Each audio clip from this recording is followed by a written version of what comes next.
एक अजीब तलाक। राजेश जी बालकनी में बैठे बैठे किसी सोच विचार में गुम थे। आज वे कुछ उदास से बैठे थे। अब उम्र भी हो गई थी, पर उनके मन में कुछ था जिसे वह खुलकर किसी से कह नहीं पा रहे थे। बड़ा लड़का अनंत बार बार पूछ रहा था, पिताजी आपको क्या हुआ आज? आप इतने उदास क्यों हैं? क्या हुआ पिताजी, मुझसे बताइए, कुछ परेशानी है आपको अगर? लेकिन अनंत के पिताजी कुछ नहीं बोलते। वह अपने ही यादों में खोए हुए थे। अपने पिताजी को ऐसी हालत में देखकर अनंत को कुछ भी समझ नहीं आ रहा था कि आज क्या बात है, पिताजी को क्या हुआ है जो वे इतने उदास है। राजेश जी एकदम चुप शांत कुछ सोच रहे थे कि क्या मैं जो करने जा रहा हूँ वो सही है। बार बार यही सोचकर उनका दिल बैठा जा रहा था। अनंत के बार बार पूछने पर राजेश जी ने बड़े उदास मन से कहा, बेटा मैं तुम्हारी माँ से तलाक लेना चाहता हूँ। यह सुनकर अनंत एकदम दंग रह गया। पिताजी आप होश में तो है ना? ये कैसी बहकी बहकी सी बातें कर रहे हैं आप? आपको ज़रा सा भी अंदेशा है कि आपने अभी अभी क्या कहा है? मुझे लगता है आपकी बढ़ती उम्र के साथ साथ आपका दिमाग भी खराब हो गया है। आपका माँ से किसी बात को लेकर झगड़ा हुआ है जो आप ऐसी बात कर रहे हैं? और वह भी इस उम्र में माँ से तलाक लेने की बात कर रहे हैं? क्या माँ से इस बारे में आपकी बात भी हुई है? अनंत मन ही मन आग बबूला हो रहा था कि पिताजी कैसी बात कर रहे हैं। घर में पोता पोती भी हैं जो अब शादी लायक हो गए हैं और इनको 60 साल की उम्र में तलाक की सूझ रही है। अपने पिताजी की तलाक की बात सुनकर अनंत के मन में सैकड़ों विचार आने लगते हैं कि आखिर ऐसी क्या बात होगी जो पिताजी ऐसा फैसला लेने के लिए कह रहे हैं। राजेश की पत्नी भी ये सब सुन रही थी। अनंत की पत्नी शालिनी, जैसा नाम वैसा ही व्यवहार और गुण थे। वह अपने सास ससुर को बहुत इज्जत देती, उनकी देखभाल करती। वह अपने सास ससुर की सेवा अपने माता पिता के जैसे ही समझकर किया करती थी, बिल्कुल अपने माँ बाप की तरह। शालिनी ने अपने सास ससुर और अपने माता पिता में कभी भी भेदभाव नहीं किया। शालिनी जब देखती है कि अनंत अपने पिताजी से बहुत ही आवेश में आकर बातें कर रहे हैं तो वह अनंत को इशारे से कमरे में बुलाती है। अनंत के कमरे में आने के बाद शालिनी ने अनंत को समझाया कि ऐसे मामले में गुस्से से बात नहीं किया जाता है, थोड़ी नरमी आपको बरतनी चाहिए। एक बार प्यार से उनकी बात तो सुन लीजिए, फिर जो करना होगा आप करना। यह सुन अनंत को लगा कि बात तो सही है, मुझे पहले पिताजी की पूरी बात सुन लेनी चाहिए, फिर कुछ कहना चाहिए था। लेकिन बात ही कुछ ऐसी थी कि मैं खुद पर काबू ना कर सका। अगले ही दिन अनंत ने अपने पिताजी से बात की। पिताजी, मुझे नहीं मालूम कि आप में और मम्मी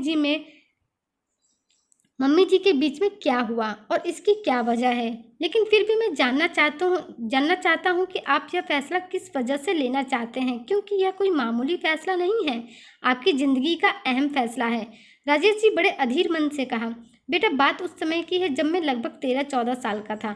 मैं आगे पढ़ना चाहता था, पर हमारी बदकिस्मती थी कि मुझे ज़्यादा पढ़ने का मौका ही नहीं मिल सका। मेरी माँ का मेरे बचपन में ही देहांत हो गया था। मैं अपने माता पिता का इकलौता बेटा था। मेरी कोई बहन भी नहीं थी और ना भाई। घर में मैं हमेशा अपने पिताजी के साथ अकेला रहता था। पिताजी अपनी खेती के काम में ही व्यस्त रहते थे। वह समय ऐसा था कि मेरी बचपन में ही शादी कर दी गई। मैंने पहली बार तुम्हारी माँ को शादी के बाद जब वह मेरे घर में आई तब ही देखा था। उससे पहले मैंने तुम्हारी माँ को देखा भी नहीं था। तुम्हारी माँ भी बहुत छोटी ही थी। तुम्हारी माँ कोई 9-10 साल की थी। हम दोनों तो शादी की रस्मों के बारे में कुछ जानते भी नहीं थे कि शादी होती क्या है, लेकिन फिर भी हमारी शादी कर दी गई। हम दोनों को अभी कुछ दुनियादारी का पता ही नहीं था। धीरे धीरे समय बीतता गया। हम दोनों अपने परिवार की जिम्मेदारियां निभाने लगे। हमारे बच्चे हुए। अब जिम्मेदारियां भी बढ़ने लगी। उस समय हम दोनों में ज़्यादा प्यार नहीं था, बस जिम्मेदारियां ही थी। मैं दिन भर मेहनत करता, पैसा कमाता जिससे घर चलता और रात में पढ़ाई भी किया करता। मैंने 10वीं की परीक्षा उत्तीर्ण की और फिर मुझे गांव के ही छोटे से सरकारी स्कूल में टीचर की नौकरी मिल गई। अब नौकरी, घर, खेती का काम और अपने बूढ़े पिता की देखभाल करना, यही जीवन था मेरा। कभी कभी समय मिलता तो सोचा करता कि प्यार के लिए क्या जरूरी है। इसकी वजह साफ थी कि मेरी तुम्हारी माँ से किसी न किसी बात को लेकर खटपट होती ही रहती थी, पर हम में समझदारी भी बहुत थी। लड़ने झगड़ने के बाद भी फिर से हम वापस बात करने लगते थे। उस समय तुम बहुत छोटे थे। तुम्हारी माँ मुझे बहुत प्यार करती थी, पर हम दोनों में कभी कभी खटपट होती तो वो बोलती मुझसे, इससे अच्छा होता कि तुम मुझसे तलाक ले लो। हर बार के झगड़े के बाद मैं यही सुना करता। मैं मन ही मन में सोचता कि अगर कहीं मैंने तलाक ले लिया या तुम्हारी माँ ने, तो इन बच्चों का क्या होगा। यही सोचकर मैं चुप रह जाता और जिंदगी बीतती गई। आज इतने साल बाद मुझे लगता है कि अब सब ठीक है और हमारे तलाक लेने से किसी को कोई तकलीफ भी नहीं होगी। अनंत पिताजी की यह सब बात सुन रोने लगता है कि कितना बलिदान किया आप दोनों ने मेरे लिए, और मैं छोटी सी बातों पर आप पर झिड़क पड़ता था। आपने कभी बुरा नहीं माना और ना ही माने। आप लोग इतने साल बिना प्रेम के हमारे घर को संभालते रहे। हम लोगों को इसका बिल्कुल भी एहसास नहीं हुआ। अनंत रूखे मन से बोला, अब ऐसा है तो ठीक है। क्या आपने माँ से बात की? अनंत की माँ सरोज जी ये सब जानती थी और ऐसा करने से पहले राजेश जी ने सरोज से बात की थी। सरोज भी राजी थी। सरोज की सहमति होने के बाद ही राजेश जी ने यह फैसला लिया था। वह भी खुश थी कि उसके परिवार में अब सब अच्छा चल रहा है। मुझे और क्या चाहिए, मेरा परिवार हमेशा खुश रहे। अनंत ने अगले ही दिन कोर्ट में तलाक की आगे की कार्रवाई के लिए याचिका दायर कर दी। सुनवाई में सिर्फ परिवार के ही लोग उपस्थित थे। जब यह तलाक का केस जज साहब के सामने गया तो जज साहब भी बड़े हैरान थे, क्योंकि उनके पूरे जीवन काल में ऐसा केस कभी भी नहीं आया था। वो हैरान थे कि क्या फैसला किया जाए।